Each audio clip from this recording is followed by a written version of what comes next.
في علامات معينه كده لما تجيلك اعرف ان كوبايتك بتتملي، ما تتخضش، انت بس بتكبر.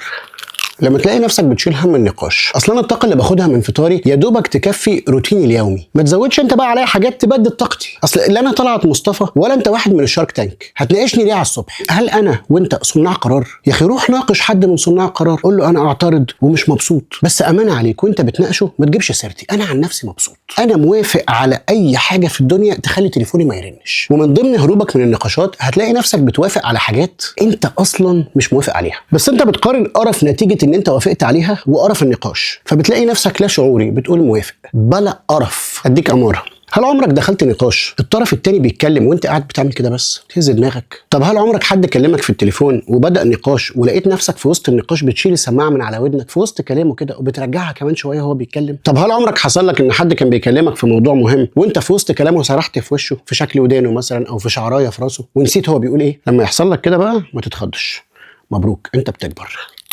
اصل خلاص انت بتصحى من النوم في عدد معين من الكلمات مصروفه لك تقولها خلال يومك، الكلمه الزياده عنهم بتبقى مجهود انت مش مستعد ليه.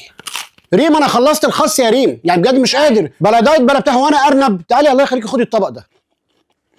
تعرف برضو ان انت كبرت لما تلاقي نفسك مش حامل التليفون، رابط دايما التليفون بتاسكات ووجع دماغ هيجيلك، فتلاقي نفسك دايما بتتصل بحد ومن جواك نفسك ما يردش. حتى لو خارجين انت بتتصل بس جواك بيبقى في واحد شبهك قاعد بياكل سندوتش جبنه جوده وبيقول لك يا ابني خلينا في البيت. بيبقى تليفونك على طول سايلنت، مش عشان انت مهم او نايم، انت بس في مود الهروب. فانت لو من الناس اللي تليفونهم على طول على الفايبريشن مود اعرف ان انت كبرت. اما لو موبايلك على طول سايلنت اعرف بقى ان انت فقدت الشغف اصلا. وفي ليفل ازيد بقى ان موبايلك يدي للي بيتصل بيه ان هو مغلق، وانت بقى بمزاجك تكلمه او لا، و90% مش هتكلمه. وقتها بقى تبقى انت كبرت وفاقد الشغف وهربان. هتلاقي عندك برضو السين في المسجز على الواتساب او اي حته على طول مقفول، مش عشان انت غامض او مشغول، انت عايز دايما بس يكون عندك اوبشن لو الكلام ما عجبكش تعمل مش شايفه. برضو سلوكك بيتغير، يعني لو عندك معلومه مهمه جدا لازم تقولها لحد هتلاقي نفسك بتكتبها له على الواتساب وتديله رنه اللي هو بص على الرساله. ويا سلام بقى لو طلع مخه تخين واتصل بيك، يعني انا برن لك ليه مثلا؟ معيش كريدت اكلمك؟ افهم، اديتك رنه على الواتساب يعني عايزك تشوف اللي انا بعته، مش عايز اتكلم، خليك نبيه، شغل دماغك. برضه هتلاقي نفسك ما بتفتحش اي فويس نوت اكتر من 45 ثانيه، وبتفتحها بدبل السرعه اللي هو X2 فتسمع 22 ثانيه ونص. انا بجد مش عارف قبل الاوبشن ده احنا كنا عايشين ازاي. وعلى فكره لما بتعمل كده ما بتفهمهاش كلها، انت بتفهم المعنى العام وترد عليه، عشان كده هتلاقي نفسك كتير جدا في نص الفويس نوت بترد ما كملتهاش للاخر، اللي هو انا تمام سمعت اللي يكفيني. طبعا برضه اوتوماتيك نتحط في اي جروب واتساب نعمل له ميوت او نحطه في الاركايف مهما كان الجروب، طالما في اكتر من شخصين ميوت اولويز من نفسك كده. بص لما تلاقي نفسك الشخص الوحيد اللي بتستنى مكالمته بشغف هو بتاع الدليفري اعرف ان كوبايتك اتملت. ايه ده؟ انا وقعت شاي بلبن على نفسي.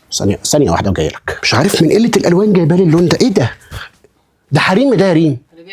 وعلى فكره كل ما تكبر اكتر كل ما تكتشف انك عبيط. اهو شايف لون البيجامه مراتي جايبها لي. وانت صغير بتلاقي الايجو بتاعك سايقك عامل فيها حويط، فاكر نفسك مقطع سمكه وديلها، فجاه بيجي لك الرياليزيشن بتاع ايه العبط ده، انا اتضحك عليا كتير قوي، ده انا بيضحك عليا دلوقتي اهو. بعدين وانت صغير لما كان بيجي لك الاحساس ده بتروح للي بيضحك عليك وتقول له وتعمل له كونفرونتيشن وحقي هاخده، وانت كبير بتعديها بمزاجك عادي. اللي بعده بيبقى عندك تقبل ما كانش موجود عندك زمان، وهتلاقي معدل انصك بيقل، ما بقتش بتزعل من حاجات زمان كانت بتزعلك، ما بقتش فاضي تركز في حته انا كلمت فلان كذا مره وما سالش عليا فمش هكلمه، ودول خرجوا من غيري ونسيوني. هتلاقي نفسك بتقول احسن انا اصلا ما كنتش عايز اخرج. عارف الميزه الوحيده في المرحله العمريه دي ان انت بتكون اتعلمت ازاي تكبر دماغك، وجالك حاله من التناحى والتبلد لاي حاجه بتحصل حواليك، كل حاجه بالنسبه لك بقت عادي، وده على فكره بيجنبك اي مشاكل. وهتلاقي نفسك فهمت ان مش لازم الناس تكون مقتنعه برايك، المهم انت ما توجعش دماغك. واحده واحده هتلاقي نفسك بتتحول من ان انت كنت اكستروفيرت كل يوم بتخرج مع جروب صحاب مختلف لكائن حي انتروفيرت، والدايره القريبه منك 5 6 بالكتير، ده كده كتير، والخمسه 6 عاملين زيك مش عايزين وجع دماغ، فبتقابلهم تقعدوا قاعده غير منتجه غير مكلفه غير مجهده وبالتالي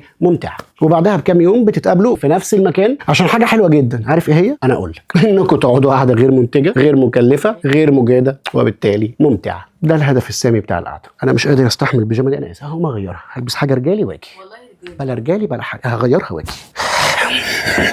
في المرحله بتاعه النقله من انا لسه صغير لشت هو انا بكبر ولا ايه. في المرحله دي هتلاقي اجزاء من جسمك بتوجعك وجع غير مبرر. هتصحى من النوم مثلا تلاقي كتفك وجعك، طب انت يا ابني في حد جه جنبك؟ لا. هل انا حملت عليك او شلت حاجه تقيله؟ برضو لا. طب لما هو لا انت واجعني ليه؟ ايه الوجع الغير مبرر ده؟ انا لسه صاحي من النوم ما عملتش حاجه، حتى تحس ان هو زي الموظف كده ما كانش ليه مزاج يشتغل النهارده. بس رخامه المرحله دي ان انت ما بيبقاش عندك رفاهيه ان انت تريح، لا انت شاب لسه في صحتك ولا انت عارف تريح مع اللي عجزه، فبتكمل حياتك حياتك وخلاص، بتقضيها شكوى. ولما تحكي لحد كبير دايما تلاحظ ان هو ما بيتفاجئش، يقول لك ده برد في كتفك، نام وهتصحى كويس. هم الاجيال الكبيره اتفقوا ان اي عضو في جسمك هيوجعك بدون مبرر هنقول ان هو في برد. برضه هتلاقي تصرفات كتير ليك بتتغير، هتلاقي نفسك وانت جاي تقعد كده تروح وتسكت شويه تفكر ايه ده، هو انا طلع مني الصوت ده؟ في الواقع ده مش انت، ده جسمك بيحتفل ان هو قاعد وارتاح. لا شعوري هتلاقي نفسك اول ما بتخش اي مكان بتدور على اقرب كرسي، مش عشان تقعد عليه، انت بس بتامن نفسك احتياطي، محدش عارف اللي جاي ايه. برضه تعرف ان انت كبرت لما تكون اعلى حاجه في اولوياتك وانت بتلبس ان انت تكون دافيان. جو الستايل بقى والكلام كان زمان ده، دلوقتي ادفع. وهتلاقي نفسك لو وراك مشوار بعيد ما بتشربش ميه كتير عشان ما تقعدش كل شويه تقف في السكه عشان تخش الحمام. الحاجات دي انت ما كنتش بتعمل حسابها وانت صغير. مخك دلوقتي فهم جسمك وبقى لا شعوري بيسيستمك، فانت بقى ما تقاومش السيستم، تكيف وخلاص. وبعد سن ال30 مش عايزك تتفاجئ من تطورات في سلوكك ما كانتش موجوده زمان. هديك مثال، هتلاقي نفسك بتشتم نفسك في سرك كتير بخصوص حاجات حصلت، هتلاقي نفسك بتفكر في الاستقاله كل يوم وانت في السكه للشغل، وهتلاقي نفسك بتاكل الاكل البايت عادي خالص وهتحبه ومش هتعترض. اقول لك على حاجه، اكلتك المفضله هتبقى المكرونه عشان سهله وسريعه. هتقرر كل اسبوع ان من الاسبوع اللي جاي هعيش هيلثي لايف ستايل، جيم، نظام غذائي، نوم بدري. هم دايما الثلاثه دول بيجوا ورا بعض كده باكج، وهيفضلوا دايما ورا بعض وهيفضلوا دايما الاسبوع الجاي. انا مش عايزك تحبط من الحاجات البسيطه دي. السوشيال باتري بتاعتك مش هتفضى، بس انت هتبقى محتار، انا مع بتوع العشرينات ولا بتوع الاربعينات، انا فين دلوقتي؟ وفي الغالب هتفضل مع بتوع الثلاثينات اللي زيك تحتاروا سوا، تفضلوا قاعدين محتارين مستغربين من الكبار وبتتريقوا على جين زي والشباب اللي فيها طاقه. وهتسمع ناس كتير جدا بتكلمك عن الكومفورت زون والحاجات دي وبيقولك بقى انت لازم تطلع براها، بس هو مش فاهم ان انت اصلا في مرحله مش محدد فين الكومفورت زون بتاعتي، في الصاله ولا على السرير ولا بره البيت، انا فيا طاقه ولا انا مكسل، انا ايه دلوقتي؟ وبخصوص بقى الماديات هتفهم ان ده السن اللي المفروض تحوش فيه، بس انت جواك لسه ما كبرتش، فيعني كل فلوسك ضايعه على الاكل والحاجات التافهه اللي بتشتريها بحجه ان انت كده بتهيل يور انر تشايلد. انا في جوايا انر تشايلد بعالجه، بس انا عايز انبهك ان الانر تشايلد عليه اقساط يا بابا، كبرنا. فانت في سن في جوه طفل بس عليه فواتير واقساط. انت متخيل الطفل اللي جوايا ده معكوك ازاي؟ ويجي بقى حد يقول لك دو ات وذ باشن اور نوت ات اول. انا مش هقول لك نوت ات اول، انا هقول لك ات اللي في دو ات عايده على ايه. انا نفسي حد يقول لي ات دي مين بقى، اعمل ايه انا دلوقتي، اعمل ايه؟ شاور لي على حاجه. انا تايه، انا من ساعه ما عديت ال30 وانا تايه، انا في كرايسيس. فالنبي يا جماعه احنا محتاجين نتحد، يعني الناس اللي فوق ال30 نتحد مع بعض، نفهم احنا نضجنا ولا لسه انا عايز افضل لابس دي طول عمري. انا مش يا ريم